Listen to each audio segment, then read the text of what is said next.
5 wins, a 250-point lead, and both of the guys chasing him took each other out on the very first lap. Justin Allgaier did not just win at Pocono today, he watched his championship margin explode while the competition literally wrecked itself off the starting line. At this point, asking who's going to stop him might be the wrong question.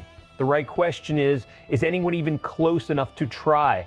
Here's what went down at the tricky triangle today. Justin Allgaier, driving the number 7 JR Motorsports Chevrolet, crossed the finish line first at Pocono Raceway, picking up his 5th victory of the 2026 season and the 33rd win of his career. Brent Cruz came home 2nd. William Byron, who shoved Allgaier to the lead in the final laps, finished 3rd. Sam Meyer was 4th, Sheldon Creed 5th. The race featured 10 caution flags. It turned into a 2-lap shootout at the end after a red flag with 5 to go. And the 2 drivers who represented Allgaier's biggest championship threats? They were gone before the first lap was even complete. Corey Day and Jesse Love wiped out at Turn 1 exit and never came back. To understand why today hit different, you have to zoom out. Allgaier has been on a different level this season. 5 wins at this stage of the year is not just impressive, it's championship defining. In a series where the chase format can neutralize regular season dominance, having a 250-point buffer is the kind of cushion that buys you mistakes you don't even have to make. And today, the track did the damage for him. When Day and Love tangled on lap 1, it wasn't just 2 drivers having a bad day. Those were points. Those were standings.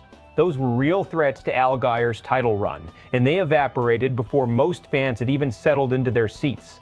Meanwhile, Ryan Sieg, who came into today right on the bubble of the chase field, got turned into the front stretch wall early in stage 1. That crash didn't just cost him the race. It pushed him further away from a postseason spot when he needed every point. This race had consequences that stretch well beyond the checkered flag. Let's talk strategy, because this race was genuinely complicated, and Allgaier navigated it almost perfectly. Pocono is a chess match. 3 very different corners, long straightaways, and a layout that punishes teams who overthink pit strategy as much as it punishes drivers who overdrive the car. Today, with 10 cautions turning the race into a constant reset, the team that managed fuel cycles' entire life under pressure was always going to have the edge.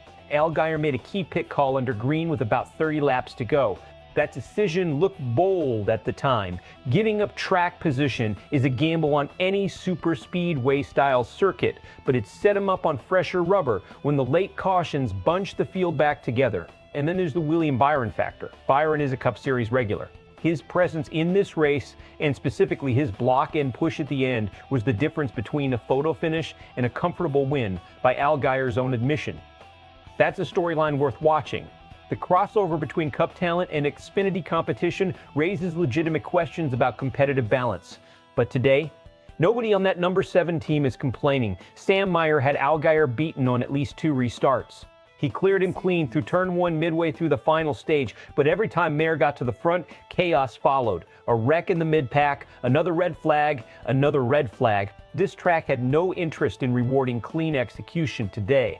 The real danger for the rest of the field is this. Allgaier is winning races, yes, but he's also avoiding trouble in races he doesn't win. That's what separates good championship contenders from dominant ones. The reaction is going to be split right down the middle. And that's what makes this interesting. On one side, you've got the Allgaier faithful who've been saying all season that he's not getting enough respect for what he's building this year. 5 wins and a massive points lead on a team that's been around long enough to know how to close it out. They are not wrong to feel like he's being slept on nationally. On the other side, the criticism is already loading up. Byron's push at the end is going to get scrutinized. Some will call it the right racing move. Others will say a Cup driver swooping in and deciding an Xfinity race outcome undermines the sport's competitive integrity. That debate isn't going away quietly. And then there's the wreckfest element. 10 cautions at Pocono is not subtle. Fans who wanted a clean race got a demolition derby with a shootout finale stapled on the end. Some loved it. Some will say the track surface or the car package needs another look. Either way, Allgaier's name is in every conversation. Best case for Allgaier, he rolls this momentum directly into the chase. The 250-point lead insulates him from mechanical gremlins, bad pit calls, or one rough weekend. When the postseason resets hit, he enters as the clear favorite, not just statistically, but psychologically. Teams that win 5 times in a regular season carry a different energy into the playoffs. he becomes the guy everyone else is hunting, and history says that's exactly where he wants to be. Worst case, the target gets bigger and the luck runs out. Teams figure out his tendencies. The late race chaos that's been eliminating his rivals starts finding his number instead. One spin, one loose wheel, one wrong restart decision at the wrong moment, and a 250-point lead in the Xfinity Series can evaporate faster than most people think. We've seen it before. The driver who looked bulletproof in August started getting nicked up in September. The question isn't whether Allgaier is the best driver in this series right now. He clearly is. The question is whether he can stay clean long enough for that to matter when the checkered flag waves on the season. Justin Allgaier is running away with this championship. But this sport has a long memory and an even longer season. So here's what I want to know from you. Is William Byron's involvement in the outcome today a problem for the Xfinity Series? Or is that just racing? Drop your take in the comments. I genuinely want to see where you stand on that one. And if you think there's still a driver out there who can run Allgaier down before the chase ends, name them. Make your case. Let's hear it. If this kind of breakdown is what you come here for, subscribing takes 2 seconds and it means we keep making it. See you the next one.